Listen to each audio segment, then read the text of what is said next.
供娱乐。桌上大家坐，初九美梦比酒多，62坐下大家都，93三者身上红，94都反目成仇，95指引力不够，3962变羊腰，朋友闲话别讲多，懒懒6冷玉天是天地给我。 Ni hao Leute, wir machen heute einen Daytrip nach Wuhan, eine Stadt mit über 10 Millionen Einwohnern mitten in China, direkt am Yangtze-Fluss. Einer der wichtigsten Verkehrs-, Industrie- und Technologieknoten des Landes. Für viele im Westen vor allem bekannt als Ausgangspunkt der Corona-Pandemie. Lasst den Daytrip starten. Es ist 3:41 Uhr, wir sind am Airport, wir haben keine Unterkunft, kein Essen, kein Schlafen, nichts, kein Internet. Wir müssen die Videodateien hochladen, sonst können wir hier nicht vloggen. Wir haben keinen Check-in. Das Einzige, was wir haben, ist einen dritten Mann an Bord. Das ist nicht allzu lustig wie wir. Das funktioniert nicht. Wir haben gerade erste Hand spüren, was eine Season bedeutet. Ah, das ist es. We go for the experience. Ja, exactly. Der Flieger ist nicht auf dem Carpet. Nein, nicht im Ernst. Das ist unser Platz, in dem wir heute nächtigen werden. In der Hoffnung, dass hier endlich mal jemand Bock hat zu arbeiten, Digga. Die Schlange ist auch schon ewig da hinten. Was sollen wir machen? Wir können nicht rüber zum Security-Check, weil wir keine Boardingkarten haben und man kann nicht online Check-in machen. Das war's komplett, Digga. Und mal wieder auf Schlafentzug unterwegs, aber dafür in einer extrem interessanten Stadt. Sieht aus wie ein Videospiel hier. Und damit herzlich willkommen zum Wuhan-Vlog 2025. Hier sind keine Ausländer. Absolut kein Ausländer. Niemand. Noch nie irgendwas davon gesehen hier. Es ist by the way auch 30 Grad oder so gerade. Absolut heiß. Und wir gehen jetzt Richtung Seafood Market, dem bekannten Market, Der unser Leben gefickt hat. nicht nur unser, ich glaube die ganze Generation hat darunter leiden müssen. Und das sollen wir mit eigenen Augen nochmal sehen. Vielleicht sogar mit eigenem Mund probieren. In der Nähe von Shanghai gab es gestern auch schon Schildkröten zu essen. Ich kann mir gar nicht vorstellen, was es hier dann alles gibt. Die ersten Meter in Wuhan und ich muss echt sagen, wo sind wir hier eigentlich? Man denkt ja automatisch klein, vielleicht etwas zurückgeblieben, Corona-Ursprung halt, aber das ist absolut nicht der Fall. Hochhäuser bis zum geht nicht mehr, modern und tatsächlich auch sauber. Man merkt sofort, die Vorkehrungen nach der Pandemie wurden hier definitiv konsequent umgesetzt. Wuhan Main Road, das ist die Hauptstraße. Warum kocht einer in mein Gesicht direkt? Ich komme hier, er kocht in mein Gesicht. Ey, es ist schon geil hier, Digga. Ich hab gar nicht gedacht, dass die Architektur so geil ist. Guck mal, den Tower an. Wir sind in der Innenstadt, cooles Wetter, entspannte Leute und mal ganz ohne Spaß. Optisch hätte das echt irgendwo in Europa sein können. Breite Straßen, moderne Gebäude, alles sauber und organisiert. Vielleicht ist das chinesische Essen hier ja sogar essbar. Nein. Also chinesisches Essen ist wirklich Endstufe, ich sag's euch so. Guck mal hier, das ist glaube ich Entenfuß, Entenknochen mit Chili. Hier ist die Füße, hier der Kopf. Das ist schon echt verrückt. Ein verlässlicher Partner für alle Situationen und für jedes Land. Also es ist eine Massenabfertigung hier vom Feinsten. Wahrscheinlich sind es so kleine One-by-One, so Mikro-Apartments wie in Hongkong. Aber es ist verrückt und jedes Gebäude gefühlt ist so. Also es gibt so viele Hochhäuser. Die ganze Gegend ist voll mit so Hochhäusern, mit richtig vielen Apartments. Und es hört nicht auf. Wo zum Fix sind wir eigentlich? Es sieht so verrückt aus hier. Yeah. Bro, die ist komplett dicht. Die hat einen Livestream mit 6 Handys, Bro. Bro, das ist die most extroverted person in all of China. Währenddessen fliegt Feldern illegal mal wieder in der Stadt rum.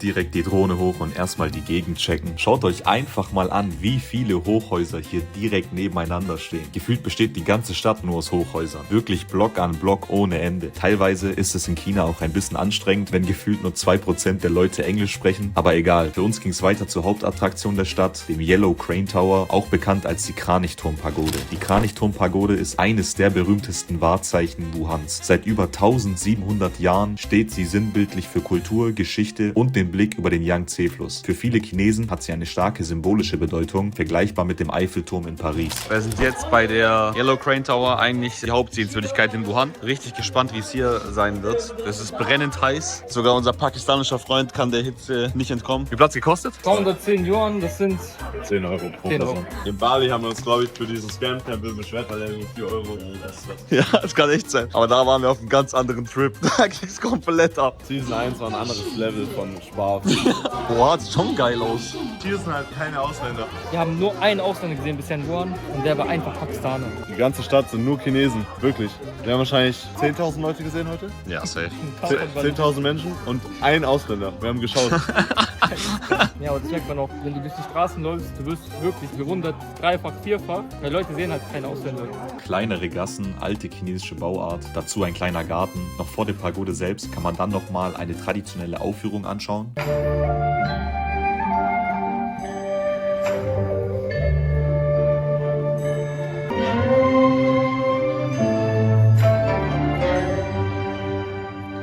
Der Turm sieht so geil aus. Guckt es euch an, wie riesig das Ding da ist. Ach du Kacke. Das sieht so epic aus. Der ist riesig und diese Form ist auch richtig geil. Alle schauen euch an, als wärt ihr von einem anderen Planeten. Digga, ist das krank. Aber ich hoffe, man erkennt es auf der Cam, aber es ist so geil. Schaut euch dieses Brett einfach an. Bitte. Es ist ein komplettes Brett. Das ist die Aussicht von ganz oben. Es ist schon eine richtig geile View, ich sag's euch. Im Video kommt es vielleicht nicht ganz rüber, aber vertraut mir, wenn man direkt vor dem Turm steht, ist das echt eine Macht. Im Inneren des Turms gibt es viel Historisches zu sehen. Es ist inzwischen Nachmittag und wir wollen weiter zum Seafood Market. Also Didi gerufen und geschaut, was geht. Doch zu unserer Enttäuschung ist der Markt leider permanent geschlossen. Bei der Größe macht das irgendwo auch Sinn. Leider ein kompletter Flop. Damit endet leider auch unser Daytrip. Für uns geht es zurück zum Flughafen. Wir haben 40 Minuten Schlaf, bis der Flieger hier abhebt. Heute gehen wir in die neue Stadt und gestern haben wir nämlich auch nur 3 Stunden geschlafen. Heute schlafen wir 40 Minuten in der Sonne.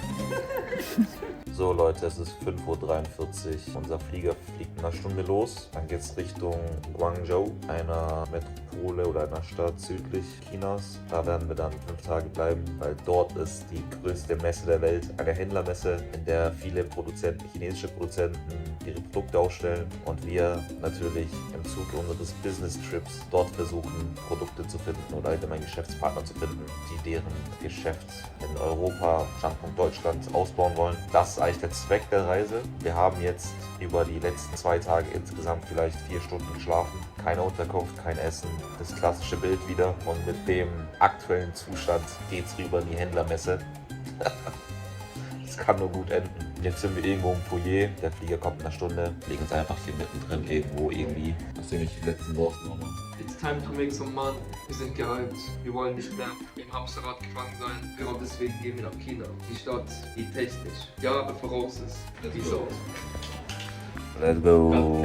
Der Daytrip ist abgeschlossen, Tag 5 in China damit beendet. Der Tag war etwas enttäuschend, da wir unbedingt den Fischmarkt sehen wollten. Man kann eben nicht alles planen, vor allem nicht in China. Und genau das bringt uns zur nächsten Säule, der Ungewissheit. Ungewissheit ist kein Ausnahmezustand. Sie ist der Normalzustand im Business. Niemand weiß genau, wie, wo oder was alles als nächstes kommt, vor allem nicht am Anfang. Der Unterschied entsteht nicht durch die perfekte Antworten oder einen perfekten Plan, sondern durch Bewegung. Nicht abwarten, nicht zerdenken, nicht stillstehen, sondern machen, testen und anpassen. Denn am Ende wird nicht Denken belohnt, sondern Umsetzung und Taten. Ungewissheit klingt immer so negativ. Dabei soll es eigentlich kein Hindernis sein, sondern eher eine Chance, zu lernen, zu testen und Schritt für Schritt den richtigen Weg zu finden. Und genau das war unser Ziel in Wuhan. Nein, okay, Spaß, das ist jetzt ein bisschen weit hergeholt, aber zumindest haben wir es mit 40 Minuten Schlaf gerade so noch in den Flieger geschafft. Der Daytrip hat insgesamt rund 150 € gekostet. Wer hätte gedacht, dass Wuhan so eine riesige Stadt ist? Das ist so verrückt in China. Man checkt einfach nicht, wie groß die Städte wirklich sind. Damit ist auch die zweite Säule bestanden und wir sind auf dem Weg zum eigentlichen Highlight, der Canton Fair in Guangzhou. Jetzt aber genug gelabert, wir sehen uns auf der Messe. It's time to make some money.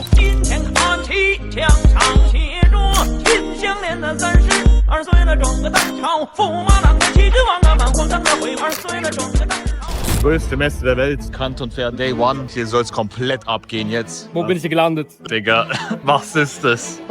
Wir sind komplett in den Ends, Chinese Ends. Also man denkt wirklich, China ist lost, aber China ist viel weiter als Deutschland.